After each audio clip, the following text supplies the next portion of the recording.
चर्चा का विषय है।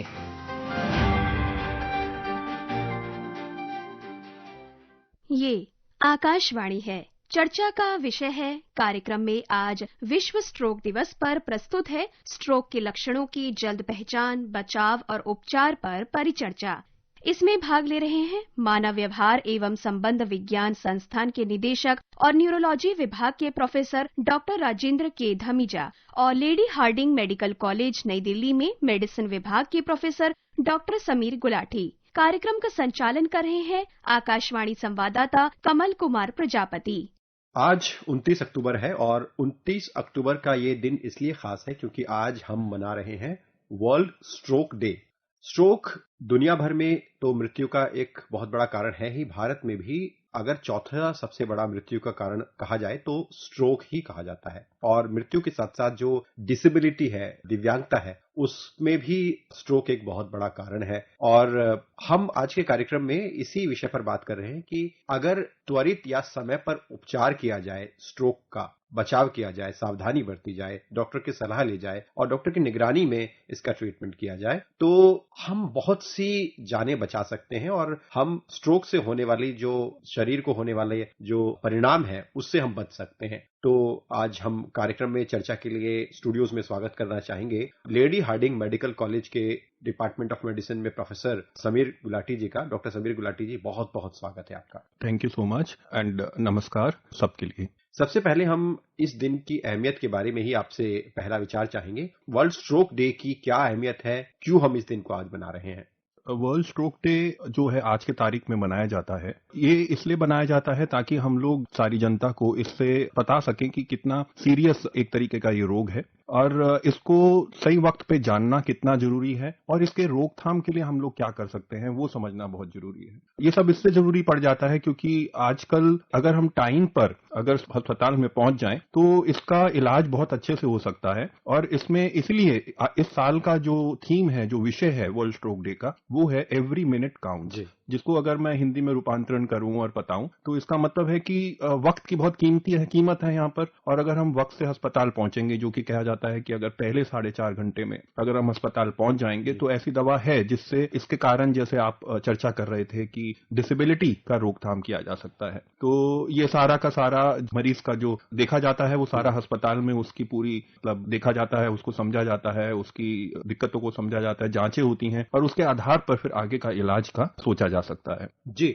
आपने बिल्कुल सही कहा। इस बार के थीम है एवरी मिनट काउंट्स। तो ये बहुत महत्वपूर्ण है स्ट्रोक के मामले में, जैसा कि आपने बताया भी, क्योंकि हर पल हर समय कीमती होता है। हम अगर समय गंवाते हैं तो स्ट्रोक के जो परिणाम है वो गंभीर हो सकते हैं। और गंभीरता इस तरह से हम देख सकते हैं आंकड़ों में, डॉक्टर समीर गुलाटी, कि जैसा कि हमने कार्यक्रम की शुरुआत में ही जिक्र किया, स्ट्रोक दुनिया भर में मृत्यु का एक बहुत बड़ा कारण है और डिसेबिलिटी का भी एक बहुत बड़ा कारण है। इस पर थोड़ी सी हम आपके विचार चाहेंगे कि किस तरह से स्ट्रोक एक चिंताजनक एक स्थिति है और किस तरह से ये एक बहुत बड़ा कारण है पूरी दुनिया भर में जो लोग जान गंवाते हैं। देखिए, जब स्ट्रोक का मतलब होता है, जैसे कि अगर हम बिल्कुल टेक्निकल टर्म में बोले कि मस्तिष्क आघात, जैसे मतलब आघात का मतलब कि जैसे एकदम से कुछ घटना घट जाना, तो इसमें हमारे मस्तिष्क या ब्रेन का या दिमाग का जो ब्लड सर्कुलेशन है वो उसका किसी तरीके से अगर कट ऑफ हो जाए, अगर उसमें रुकावट आ जाए, तो या तो रुकावट आए या कोई नस फट जाए जिसको हम हेमरेजिक स्ट्रोक बोलते हैं या इस्कीमिक स्ट्रोक बोलते हैं, तो उस कारण से हमारा ब्रेन का फंक्शन कॉम्प्रोमाइज हो सकता है। एंड हम सब जानते हैं कि कितना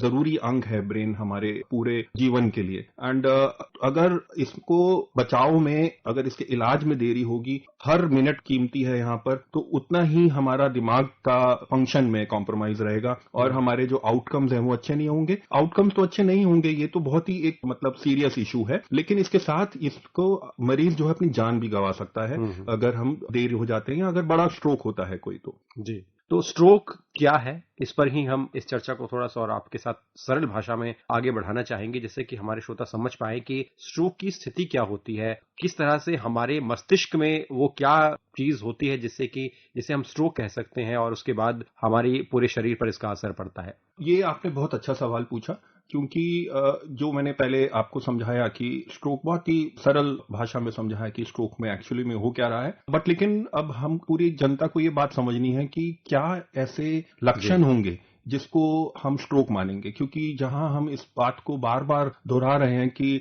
एवरी मिनट काउंट्स, वक्त की बहुत ही जरूरत, मतलब वक्त की बहुत ही ज्यादा इंपॉर्टेंस है। यहाँ पे हमें जल्दी किसी स्वास्थ्य व्यवस्था में पहुंचना है और जल्दी इलाज चालू कराना है, जल्दी सारी जांचें चालू करानी है। तो इसके तो वो तो तभी संभव होगा कि जब हम समझें कि इसके लक्षण क्या हो सकते हैं। तो इसके लक्षण देखिए, हमारा दिमाग हमारा सारा शरीर का कंट्रोल करता है। तो अगर कुछ भी हमें अपने शरीर के फंक्शन में कमी लगेगी तो वो स्ट्रोक की तरह कह सकते हैं। एंड मतलब ये तो बहुत ही लूजली समझा रहा हूं मैं आपको, लेकिन इसके लिए एक तरीके से जो सरकार ने बताया है कि जो आप ध्यान रखने के लिए याद कर सकते हैं कि एक एक्रोनिम जिसको हम अंग्रेजी में कहते हैं बचाओ। तो बचाओ को अगर मैं और तोड़ के समझाऊं तो ब का मतलब बाजू, आ मतलब आवाज, चा मतलब चेहरा और व मतलब वक्त।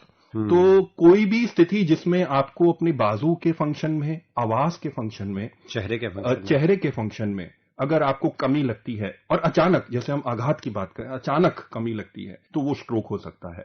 और वक्त नहीं गंवाना है, वह मतलब वक्त नहीं गंवाना है और उसको जल्दी से ही जल्दी हमें देखना है। Every minute counts. एंड इसी को बोल सकते हैं देखना, दिखाना, बोल चाल और हाथ पैर। तो इन सब चीजों में कहां भी आपको कमी लगती है, अचानक से कमी आती है, तो वो स्ट्रोक हो सकता है। इसका अंग्रेजी में एक्रोनिम है बी फास्ट और हिंदी में ये है। तो जो भी हमारे अंग्रेजी समझने वाले श्रोतागण हैं वो समझ सकते हैं कि बी फास्ट मतलब balance, B for balance, E for eyes, F for face, A for arm, S for speech and T is for time. तो कहीं पे भी आपके बैलेंस में दिक्कत आए, आपकी आंखों में देखना दिखाना में प्रॉब्लम आए, आपके चेहरे में, आपके बाजुओं में, बोलचाल में कोई प्रॉब्लम आए, तो आपको टाइम नहीं गंवाना है। ये सारे इंपॉर्टेंट लक्षण हैं जो जनता को समझने हैं। एंड इन ऐसे लक्षण अगर उत्पन्न हो तो तुरंत बिना वक्त खराब किए आपको अस्पताल की व्यवस्था में पहुंचना है। मतलब आप एम्बुलेंस बुलाएं, या इसमें मरीज की होश भी कम हो सकता है कि होश में हो, तो उसके हिसाब से आपको अस्पताल पहुंचना है। अगर आप होश में हैं तो बैठ के आए, कुछ भी मुंह से नहीं देना है उस वक्त, क्योंकि एस्पिरेशन का रिस्क होगा। एंड साथ में आपके पास ये वक्त नोट करना है कब से सिम्टम्स आए, बहुत जरूरी है, क्योंकि सारा आगे का इलाज उस पर निर्भर करेगा।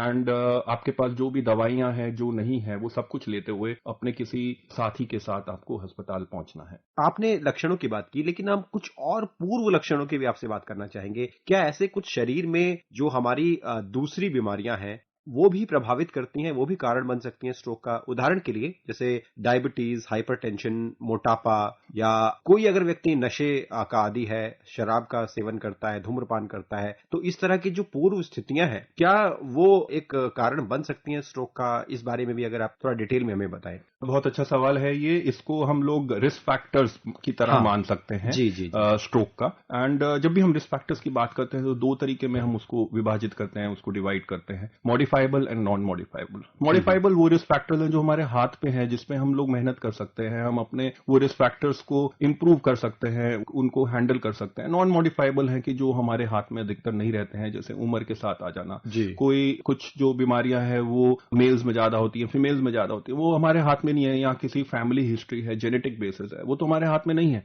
लेकिन कुछ मॉडिफाइबल रिस्क फैक्टर्स हैं जिसकी आप चर्चा कर रहे थे। इसमें से अब समझना हमें यह है कि अगर हम इन रिस्क फैक्टर्स को मॉडिफाई करने में सक्सेसफुल होते हैं तो बहुत अच्छा चांस है कि हम स्ट्रोक को प्रिवेंट कर सकते हैं। कहा जाता है कि अधिकतर स्ट्रोक को हम प्रिवेंट कर सकते हैं अगर हम ये जान लें कि हमारे रिस्क फैक्टर्स हैं हमारे में कि नहीं, और हम अपने लिए कुछ वक्त निकालें, अपना उन रिस्क फैक्टर्स का ठीक से इलाज करें, ताकि ये रिस्क फैक्टर्स को मॉडिफाई करें और स्ट्रोक का रिस्क हमारा कम हो जाए। तो जैसे आप बता रहे थे, सबसे इंपॉर्टेंट इसमें है हाइपरटेंशन, ब्लड प्रेशर की दिक्कत होना, रक्तचाप की दिक्कत होना। तो हर एक आदमी को अपना ब्लड प्रेशर एक बार नपवाना चाहिए, 2 बार नपवाना चाहिए, और अगर जिसका भी ज्यादा है उसको इलाज की जरूरत है, ब्लड प्रेशर कंट्रोल करने की जरूरत है। तो ये एक बहुत ही इंपॉर्टेंट रिस्क फैक्टर्स है। दूसरे रिस्क फैक्टर्स जो आप बात कर रहे थे, शक्कर की बीमारी होना, मधुमेह, डायबिटीज, मोटापा, ओबेसिटी, एंड साथ में आपने चर्चा की अल्कोहल के साथ साथ टोबैको का सेवन, ये भी बहुत जरूरी है। कुछ मतलब ड्रग्स, कोकेन वगैरह, ये सब भी बहुत ही गलत आदतें हैं, स्ट्रोक के पर्सपेक्टिव से भी और बाकी सब पर्सपेक्टिव से भी। आजकल देखा गया है कि हम लोग इतना ज्यादा व्यस्त हैं अपने कामों में कि फिजिकल एक्टिविटी, एक्सरसाइज के लिए टाइम नहीं है हमारे पास। तो वो सब करना, डाइट की मॉडिफिकेशन करना, ये सब जो है बहुत जरूरी है, ये सब हमारे हाथ में है और इन सब पे हमें जरूर काम करना चाहिए, समझना चाहिए कि क्या है। और अगर इनमें से कुछ भी हमारे रिस्क फैक्टर्स हैं तो हमें डॉक्टरी सलाह की जरूरत होगी, ताकि डॉक्टर जो है आपको पूरा इवेलुएट करेंगे, देखेंगे कितने रिस्क फैक्टर्स हैं, जांच करेंगे एंड फिर उसके हिसाब से आपका इलाज बताएंगे। इन रिस्क फैक्टर्स में आप जोड़ सकते हैं कोलेस्ट्रॉल की बीमारी, डिसलिपिडीमिया, हार्ट की दिक्कत, कहीं कहीं हमारी धड़कन की दिक्कत होती है, एट्रियल फिब्रिलेशन, हार्ट फेलियर किसी भी कारण से, तो ये सब चीजें जो हैं स्ट्रोक का रीजन बन सकते हैं। बट इन सब का इलाज अगर किया जाए तो हम रिस्क अगर जीरो भी नहीं कर पाते हैं तो कम तो जरूरी होता है, तो इन पे ध्यान देना बहुत जरूरी है। हम आपसे ये भी समझना चाहेंगे कि जब किसी व्यक्ति को स्ट्रोक होता है तो उसके बाद का उसका जीवन कैसा होता है और क्या सामान्य स्थिति में वापस शरीर को लाया जा सकता है, उसके लिए कितने उपचार उपलब्ध हैं, और उपचार के बारे में भी थोड़ा बताएं हमारे श्रोताओं को विस्तार से। देखिए, स्ट्रोक को हम दो मेजर पार्ट में समझते हैं। एक तो जिसमें नस की रुकावट आती है जिसको हम इस्कीमिक स्ट्रोक बोलते हैं जी, और एक हेमरेजिक स्ट्रोक जिसमें नस फटना, जो कि हम जो बिल्कुल आप लेमैन की तरह समझते हैं। तो इसमें जो कॉमनली जो होता है इस्कीमिक स्ट्रोक होता है, हेमरेजिक स्ट्रोक, दोनों का अगर हम देखें कि कितना होता है तो कॉमनली इस्कीमिक स्ट्रोक होता है। और वक्त की जो हम बात कर रहे हैं, वक्त बहुत जरूरी है, वो इस्कीमिक स्ट्रोक के रेफरेंस से, पर्सपेक्टिव से इंपॉर्टेंट हो जाता है। जहां तक इसके नतीजों की बात करें आगे की जिंदगी के लिए, तो ये जानलेवा तो है ही। तो अगर बहुत बड़ा स्ट्रोक होता है तो अचानक से मतलब प्राण छूट जाना या अचानक से जीवन को खतरा पहुंच जाना, ये सब भी पॉसिबल है। और लेकिन अगर आप टाइम से अस्पताल पहुंचते हैं और अगर इस्कीमिक स्ट्रोक है और अगर जांच पड़ताल में ये निर्धारित किया जाता है कि आपको दवा दी जा सकती है क्लॉट डिसॉल्व करने के लिए, थ्रोम्बोलिसिस जिसको कहते हैं, तो बहुत बड़ा चांस रहता है कि आपका शरीर में कुछ कमी ना आए और आप अच्छे से इस बीमारी को सरवाइव करें। तभी बार बार इस बात पे स्ट्रेस दिया जा रहा है कि ये brain is time, time is brain, ठीक है, एवरी मिनट काउंट्स, वक्त की बहुत जरूरत है, इससे बार बार इस बात पे हम लोग स्ट्रेस दे रहे हैं। कुछ जो अनफॉर्चुनेट पेशेंट्स रहेंगे उनमें लकवा, फालिश, पैरालिसिस जैसी दिक्कत मतलब वो रह सकती है, जिसको लॉन्ग टर्म मॉर्बिडिटी परिवार के लिए भी एक संकट बन सकता है, आपके लाइवलीहुड में प्रॉब्लम हो सकती है, ये सब दिक्कतें आ सकती हैं। लॉन्ग टर्म फिजियोथेरेपी की जरूरत पड़ सकती है इंप्रूवमेंट के लिए, स्पीच थेरेपीज की जरूरत पड़ सकती है, बोलचाल में दिक्कत आ सकती है, ये सब की प्रॉब्लम्स आ सकती हैं। इसलिए ही ये जरूरी है कि हम इस बीमारी के बारे में सोचें, और शायद इसीलिए जो है हमारे सारे एडमिनिस्ट्रेटर्स ने ये वर्ल्ड स्ट्रोक डे या नेशनल स्ट्रोक डे बनाया है ताकि हम लोग इसके अगेंस्ट सेंसिटिविटी बढ़ाएं। एक और सवाल अक्सर हमारे मन में ये आता है कि क्योंकि दिल और दिमाग ये दो बहुत महत्वपूर्ण हिस्से हैं हमारे शरीर के, इनसे ही हमारा पूरा शरीर चलता है, तो क्या दिल का भी स्ट्रोक से कोई रिश्ता है? मतलब अगर हम अपने हार्ट को स्वस्थ रखते हैं तो उससे भी हम कुछ स्ट्रोक को प्रिवेंट कर सकते हैं, या कोई संबंध है स्ट्रोक का उससे? बहुत ही अच्छा आपने एक विषय उठाया है इस बारे में। जैसे मैंने बताया था, जब हम रिस्क फैक्टर्स की बात कर रहे थे तो हार्ट फेलियर, हार्ट का फंक्शन, ये सब बहुत जरूरी हो जाता है। तो हार्ट की बीमारियां एक कारण बन सकती हैं स्ट्रोक की, जो थ्रोम्बोएम्बोलिक स्ट्रोक का है वो कारण बन सकती हैं, पहली बात। और दूसरी बात, बहुत बार स्ट्रोक और हार्ट डिजीज के जो हमारे रिस्क फैक्टर्स हैं, जो मॉडिफाइबल रिस्क फैक्टर्स की जो हम लोग चर्चा कर रहे थे, वो एक ही हैं। तो इसलिए बहुत जरूरी है कि सब लोग इन रिस्क फैक्टर्स को समझें एंड इन पे काम करें, इनको कंट्रोल करने की कोशिश करें। और जब आप देखेंगे, हमें अपने व्यस्त जीवन में अपने लिए टाइम निकालना, अपने जीवन, अपने हेल्थ के लिए, अपने स्वास्थ्य के लिए टाइम निकालना, ताकि हम वो सब प्रिवेंटेबल एक्शन ले सकें, ताकि ये रिस्क फैक्टर्स ना हो। मैं फिर से इस बात को दोहराना चाहूंगा कि रिस्क फैक्टर समझिए, रिस्क फैक्टर्स को कम करने की कोशिश कीजिए, बहुत बड़ा चांस है कि आपको स्ट्रोक होगा ही नहीं जी। और एक अक्सर ये भी डॉक्टर साहब देखने में आता है कि अगर हल्का स्ट्रोक किसी को हुआ, उसे नजरअंदाज कर दिया जाता है। कितना बड़ा वो रिस्क बन सकता है, और इस बात को समझना कितना जरूरी है कि स्ट्रोक को, उसकी गंभीरता को ना देखें, हम स्ट्रोक को देखें, उसकी गंभीरता को देखें, या ना देखें कि कितना वो हल्का या कितना गंभीर है। तो इस बात को भी थोड़ा हमारे श्रोताओं को समझाएं। देखिए, हमारे शरीर में बहुत सारी मतलब जो बीमारी उत्पन्न होती है तो मतलब भिन्न भिन्न तरीके से हो सकती हैं। जो आप विषय उठा रहे हैं वो, जिसको हम लोग मेडिकल टर्म पे TIA बोलते हैं, और TIA का मतलब होता है कि कमजोरी आई लेकिन 24 घंटे के भीतर ठीक हो गई, एक हफ्ते के भीतर ठीक हो गई। तो अब इसको नजरअंदाज कर दें, या कम मतलब उतनी कमजोरी नहीं आई, कम कमजोरी आई और किसी ने नजरअंदाज कर दिया, वो एक डेफिनेटली बहुत ही सीरियस इशू है, बहुत ही गंभीर विषय है। क्योंकि ये शरीर हमको एक चेतावनी दे रहा है कि आगे के लिए भी और दिक्कत आ सकती है। तो आपको अस्पताल पहुंचना है, पूरा जांच पड़ताल, रिस्क फैक्टर्स असेसमेंट, ये सब करना है। दवाओं की जरूरत, इसमें तो आपको सेकेंडरी प्रिवेंशन की बात आ जाएगी। दवा चालू करनी है ताकि ये दोबारा से ना हो और कम से कम हम दोबारा से इस चीज का होने का रिस्क कम कर सकें, क्योंकि हो सकता है कि दोबारा से जब ये दिक्कत हो तो जानलेवा हो, और अगर जान बच भी जाए तो फिर बहुत बड़ा चांस है कि हमारा डिसेबिलिटी, बॉडी में डिसेबिलिटी किसी तरीके से वो छूट जाए। इस बीच हमारे साथ कार्यक्रम में जाने माने न्यूरोलॉजिस्ट राजेंद्र के धमीजा जी जुड़ चुके हैं। उनके साथ भी हम चर्चा को आगे बढ़ाएंगे। डॉक्टर धमीजा, बहुत बहुत स्वागत है आपका। चर्चा का विषय है कार्यक्रम में। धन्यवाद। डॉक्टर धमीजा, डॉक्टर समीर गुलाटी भी हमारे साथ हैं। उनके साथ हम अभी चर्चा कर ही रहे थे स्ट्रोक के बारे में। तो आपसे भी हम यही समझना चाहेंगे कि वर्ल्ड स्ट्रोक डे पर हम जब स्ट्रोक जैसी स्थिति की गंभीरता की चर्चा कर रहे हैं, तो आप हमारे श्रोताओं को क्या कहना चाहेंगे स्ट्रोक के बारे में? कितनी ये चिंताजनक स्थिति है और इसको हमें कैसे अपने, जिस तरह से हम स्वास्थ्य का ध्यान रखते हैं और चीजों का ध्यान रखते हैं, तो स्ट्रोक को भी अपनी हम स्वास्थ्य की सूची में कि क्यों शामिल करें? कितना जरूरी है शामिल करना कि हम इसको लेकर जागरूक रहें? देखिए, स्ट्रोक जो है ये बहुत ही गंभीर बीमारी है, और या तो ये हमारी ब्रेन की जो आर्टरीज हैं, जो धमनियां हैं, जो खून लेके जाती हैं, तो उसमें ब्लॉकेज की वजह से होता है या उसकी ब्लीडिंग की वजह से होता है। और खास बात यह है कि 40% जो स्ट्रोक के केसेज हैं वो प्रिवेंटेबल हैं, बल्कि अच्छा। इससे भी ज्यादा हो सकते हैं। तो stroke is a preventable disease, of course is a treatable disease, वो प्रिवेंटेबल भी है। तो दो चीजें मैं बहुत इंपॉर्टेंस के साथ में आपके श्रोताओं को जागरूक करना चाहता हूँ। एक तो ये है कि अगर अपने लाइफस्टाइल में आप अपने शुगर को, ब्लड प्रेशर को कंट्रोल करेंगे, फिजिकल एक्टिविटी रखेंगे और धूम्रपान नहीं करेंगे और शराब का सेवन नहीं करेंगे और फिजिकल फिटनेस रखेंगे, कॉग्निटिव फिटनेस रखेंगे, तो आपके आधी तो वैसे ही प्रिवेंशन जो है कामयाब हो जाएगी। अगर बाई चांस किसी को हो जाए स्ट्रोक, तो टाइम ना गवाएं, क्योंकि every minute is important, every second is important. तो टाइम इज ब्रेन जब हम कहते हैं, तो फटाफट उस सेंटर पे लेके जाएं, क्योंकि आजकल इसकी ट्रीटमेंट है, क्लॉट बस्टिंग ड्रग्स हैं। अगर आप पहले 4.5 घंटे में पहुंचते हैं हॉस्पिटल में जहां पे स्ट्रोक के ट्रीटमेंट की सुविधा है, तो आपको वो क्लॉट बस्टिंग ड्रग्स दे सकते हैं, जिससे आपका वो क्लॉट जो है वो डिजॉल्व हो सकता है और जो मरीज जो है वो पूर्णतया ठीक हो सकता है। तो time is brain very important. ये हम लोगों को बार बार कहते हैं कि अगर किसी को घर में किसी का मुंह टेढ़ा हो गया है, या बोलने में दिक्कत है, या बैलेंस में प्रॉब्लम है, या एकदम सडनली देखने में दिक्कत आ गई है, या आपके हाथ पैर कमजोर हो गए हैं, तो आप फटाफट देर मत करें, एम्बुलेंस को बुलाएं या पेशेंट्स को जल्दी से जल्दी हॉस्पिटल में पहुंचाएं, जहां पे इसका टाइमली इलाज हो सके। So both the things, preventable, treatable. और treatable, time is brain. Every second we lose millions of neuron cells अगर हमें किसी को स्ट्रोक हो जाए तो।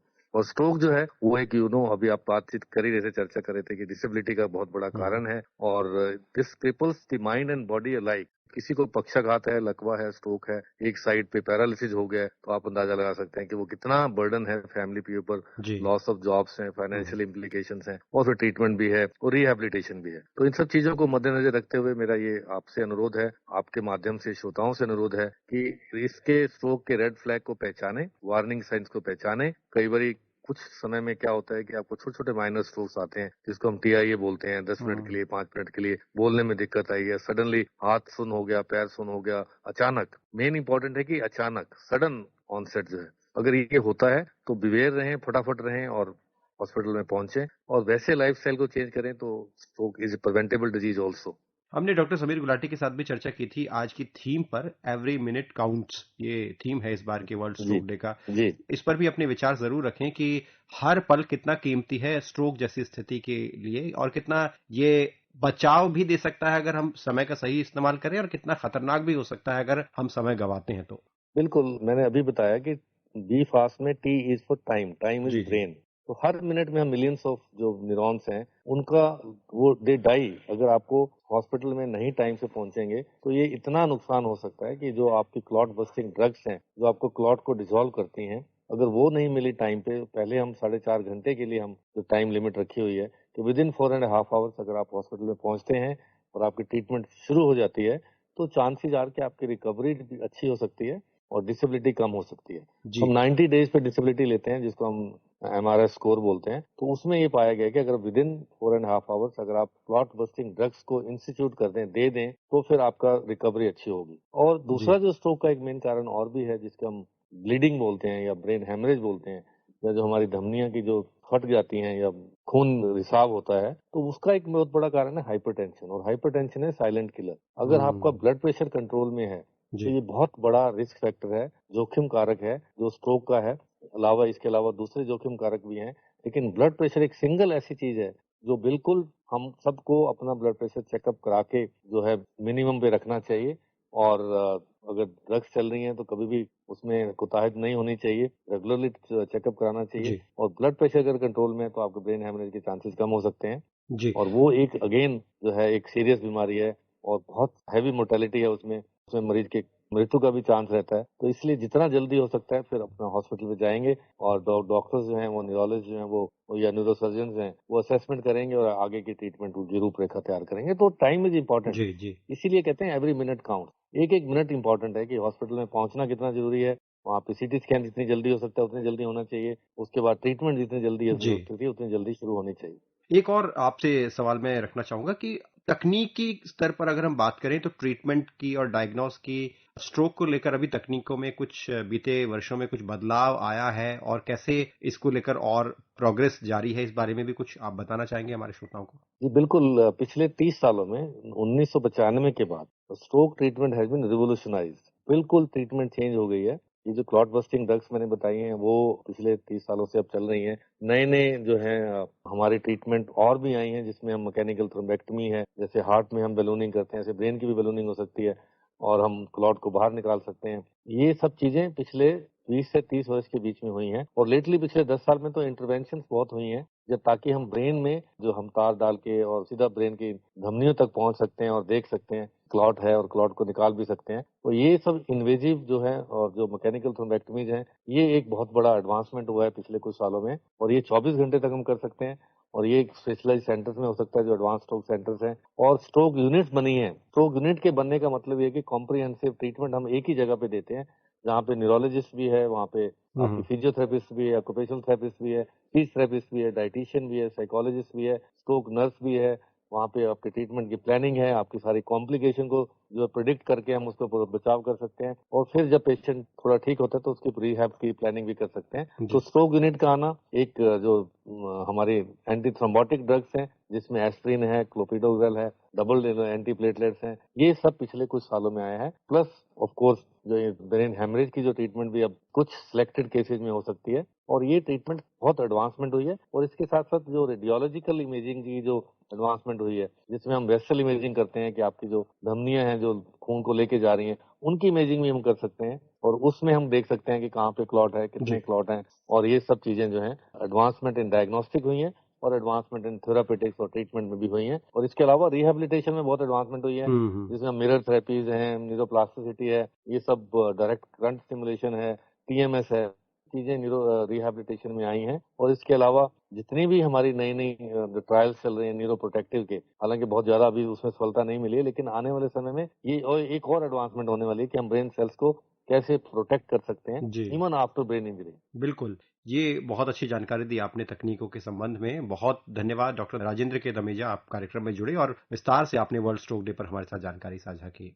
बहुत बहुत धन्यवाद डॉक्टर समीर। चर्चा को आपके साथ आगे बढ़ाते हैं। एक सवाल मेरे मन में ये आ रहा था कि जैसे जो स्ट्रोक जैसी अचानक शरीर के साथ होने वाली जो स्थिति है, ऐसे में आजकल टेलीमेडिसिन वो कितनी कारगर है कि अगर मान लीजिए किसी को घर में परामर्श लेना है अचानक से डॉक्टर से और कोई ऐसी स्थिति बन जाती है, तो ऐसी स्थिति में जो आजकल की डिजिटल तकनीक है और इससे चिकित्सा या मेडिकल भी अब जुड़ चुका है, वो कुछ फायदेमंद होती है? ये अच्छा सवाल उठाया है आपने, बट इसमें मैं एक चीज को क्लेरिफाई करना चाहूंगा कि अगर तो सिम्टम्स हैं तब तो आपको अस्पताल पहुंचना ही है। बिल्कुल। तो उसमें तो क्योंकि अस्पताल आपको इससे पहुंचना है कि सारा का सारा व्यवस्था जो है अस्पताल में है, दवा देनी है। जैसे डॉक्टर धमीजा जी ने भी इस बात को बोला कि आपको पूरा जो वर्कअप है पेशेंट का वो वही होगा। सीटी स्कैन करना है, पहले 10 मिनट में पहुंचते ही सीटी स्कैन करना है। तो सीटी स्कैन से हमें पहले हेमरेजिक स्ट्रोक रूल आउट करना है, फिर आगे की कहानी बढ़ती है। तो वो सब तो टेलीमेडिसिन से संभव नहीं है। हाँ, बट टेलीमेडिसिन का रोल जिसको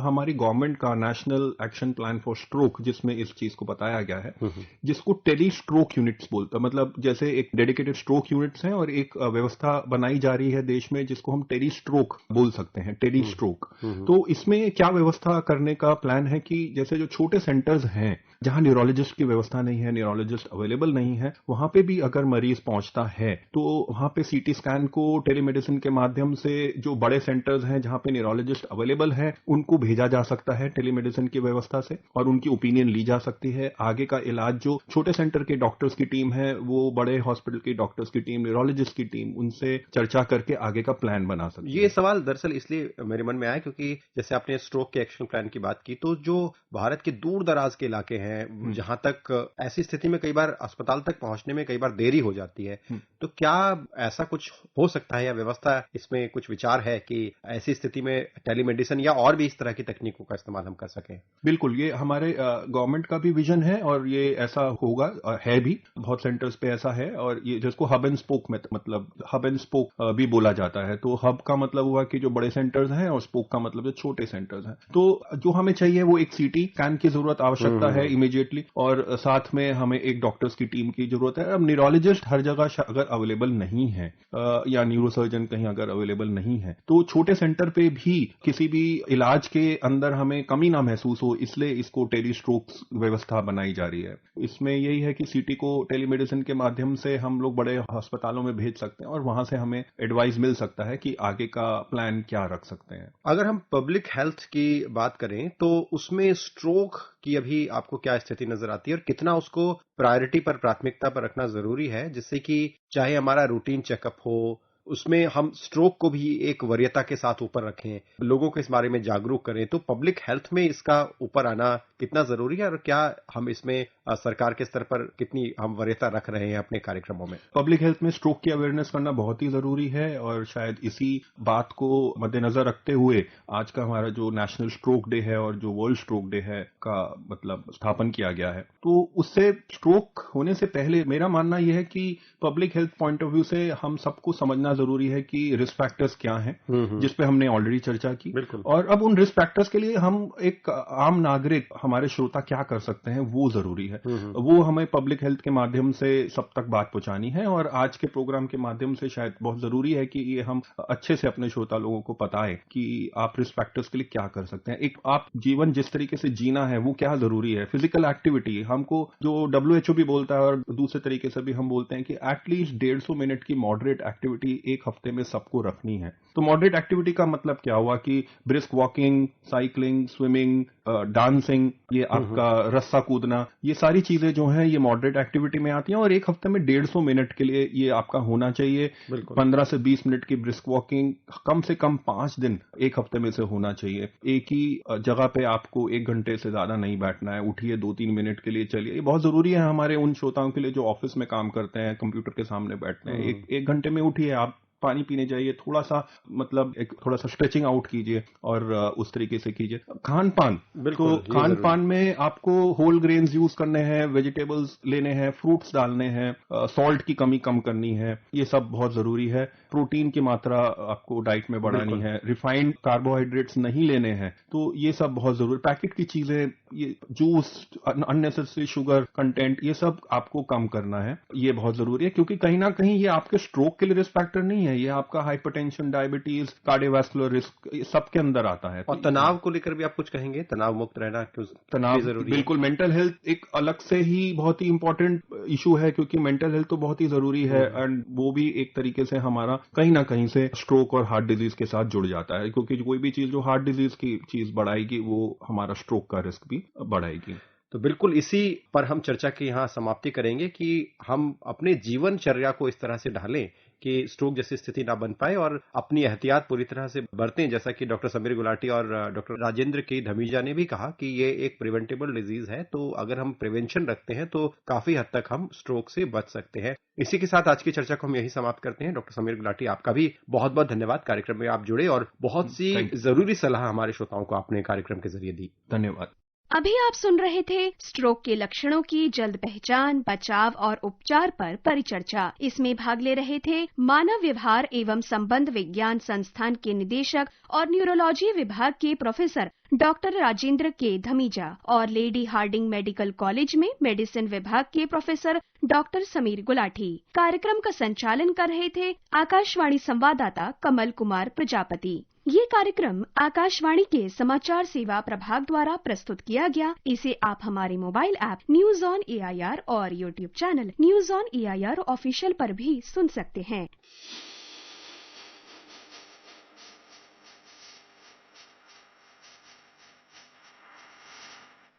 चर्चा का विषय है।